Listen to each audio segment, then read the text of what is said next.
वर्ग 3 की सर्वश्रेष्ठ ऑनलाइन टेस्ट सीरीज के लिए आप परीक्षा ऐप को डाउनलोड कर सकते हैं। परीक्षा ऐप के माध्यम से आप घर बैठे अपनी मोबाइल से ऑनलाइन टेस्ट सीरीज लगा सकते हैं और प्रदेश में जो भी अभ्यर्थी भर्ती एग्ज़ाम दे रहे हैं उनके बीच में जाकर अपनी रैंक को जान सकते हैं। साथियों, यहाँ पर आपको डेली बेस पर कुछ फ्री टेस्ट सीरीज अवेलेबल कराई जाती हैं और कुछ हैं चार्जेबल। जो टेस्ट सीरीज चार्जेबल है उनके लिए आपको कूपन कोड उपलब्ध कराया गया है जो कि है राम सर G40। इसका आपको प्रयोग करना है और आपको इसके माध्यम से 40% तक का ऑफ मिल जाएगा।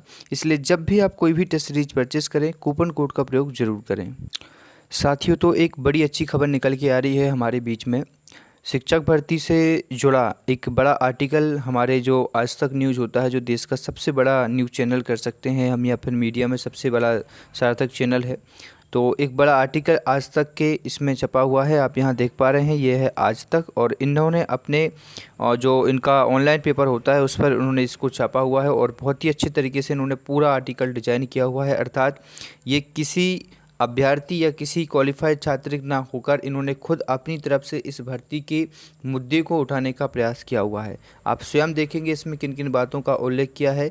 MP में 2 साल 2 सरकारें नहीं हुई शिक्षक भर्ती, टीचर्स मनाएंगे ब्लैक डे, जाने पूरा मामला क्या है। तो हमें इसमें 2 बातें जानना है कि हमारी 5 सितंबर की रणनीति क्या है, और दूसरी बात हमें ये जानना है कि यहाँ पर जो बातें इन्होंने की हैं कौन कौन सी बातों का यहाँ पर उल्लेख कर किया हुआ है और इसको लेकर शिक्षा विभाग की क्या प्रतिक्रिया रहेगी। साथियों, देखते हैं यहाँ से पूरी खबर जानेंगे आर्टिकल में कौन कौन सी बातें को उल्लेख किया गया है।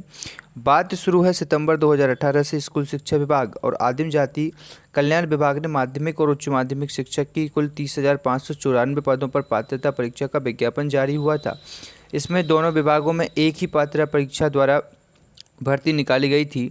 आगे देखिए साथियों, उच्च माध्यमिक शिक्षक और माध्यमिक शिक्षकों के लिए ऑनलाइन पात्रता परीक्षा कार्यक्रम दिसंबर 2018 में प्रस्तावित था, लेकिन विधानसभा चुनाव के चलते इनको 3 महीने टालते हुए फरवरी और मार्च में संपन्न करवाया गया। इसके लिए अभ्यर्थियों को हर जिले में धरना प्रदर्शन करना पड़ा था। तो ये आपने देखा कि रिजल्ट के लिए हमारी जो मेहनत थी लगातार चलती रही थी। उसके बाद देखें, ऑनलाइन पात्रता परीक्षा आयोजित होने के बाद मई 2019 में लोकसभा चुनाव में लगी आचार संहिता का बहाना लेकर परीक्षा परिणाम बनाने का काम शुरू नहीं किया गया। फिर जून से परीक्षा परिणाम बनाने का काम शुरू किया गया, लेकिन विडंबना देखिए कि ऑनलाइन परीक्षा करवाने के बावजूद फरवरी में हुई उच्च माध्यमिक शिक्षक की परीक्षा का परिणाम 28 अगस्त 2019 को जारी किया गया।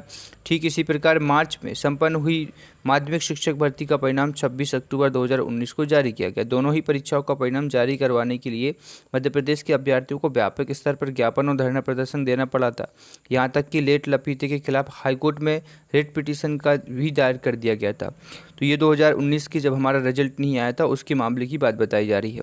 पात्रता परीक्षा घोषित होने के बाद उम्मीद भी थी कि तुरंत दोनों विभागों द्वारा भर्ती का विज्ञापन विषयवार पद जारी किए जाएंगे। फिर ढीला रवैया अपनाते हुए 3 महीने बाद शिक्षा विभाग ने उच्च माध्यमिक और माध्यमिक शिक्षकों के लिए विज्ञापन और विषयवार पदों की जानकारी जनवरी 2020 में जारी करता है।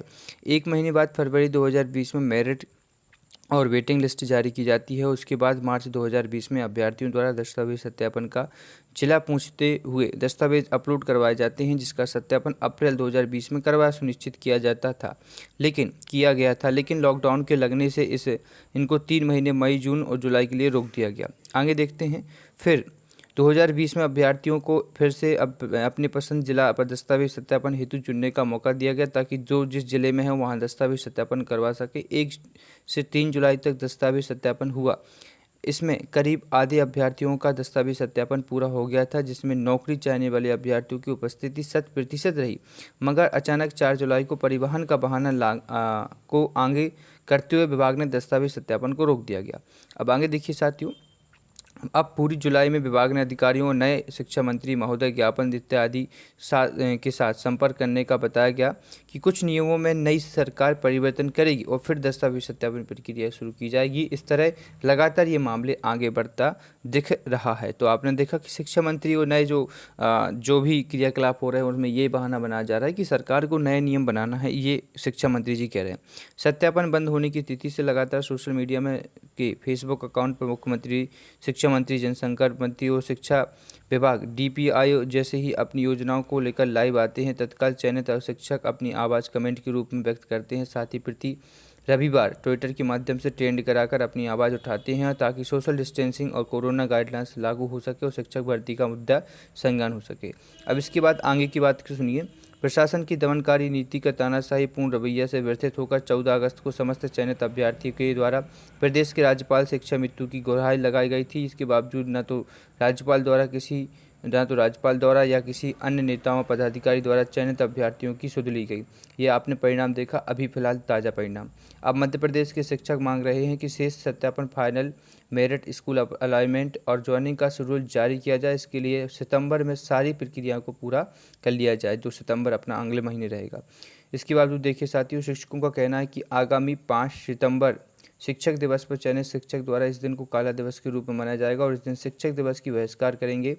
और शिक्षक भर्ती को लेकर मांग लगातार तेजी बढ़ रही है और अब देखते हैं सरकार कब तक इसका संज्ञान लेगी। साथियों, तो ये आपने देखा 5 सितंबर, अर्थात वो आपने जो देखा है उसको तो हम फाइनल ही मनाएंगे, क्योंकि इसके बिना अब हमारा आगे का कोई भी मुद्दा आगे नहीं बढ़ेगा, क्योंकि हमारे लिए एक बार सभी को एकत्रित होना है। अब ये स्थिति बन रही है कि आप लोग भोपाल में एकत्रित हो रहे हैं या नहीं हो रहे हैं, कि क्या स्थिति बनेगी, तो इसको लेकर हम एक बार और आप लोगों से चर्चा की जाएगी लाइव सेशन में। यदि आप लोग अपने ज़िले स्तर पर मनाना चाहते हैं, काला दिवस के रूप में आप जाकर कलेक्ट्रेट में विरोध प्रदर्शन करना चाहते हैं, तो वो भी आप कर सकते हैं। और यदि भोपाल में एकत्रित होंगे तो उसको लेकर मैं आप लोगों से पहले एक बार वीडियो पर चर्चा कर लूँगा। फिलहाल इस वीडियो में इतना ही और धन्यवाद बहुत बहुत आज तक न्यूज़ चैनल का, जिन्होंने इतना बड़ा आर्टिकल अपने लिए दिया और राष्ट्रीय स्तर का मुद्दा भी बना दिया इन्होंने, क्योंकि ये आर्टिकल का लगभग 10 पेजों में आप देख पाएंगे, इसको 10 पेजों में कन्वर्ट किया गया है। वो बड़ा आर्टिकल है जिसको अच्छे से सभी लोगों ने जाना और इसी प्रकार से आप देखेंगे कम से ये देखिए 10 पेजों का ये बड़ा आर्टिकल उन्होंने तैयार किया हुआ है।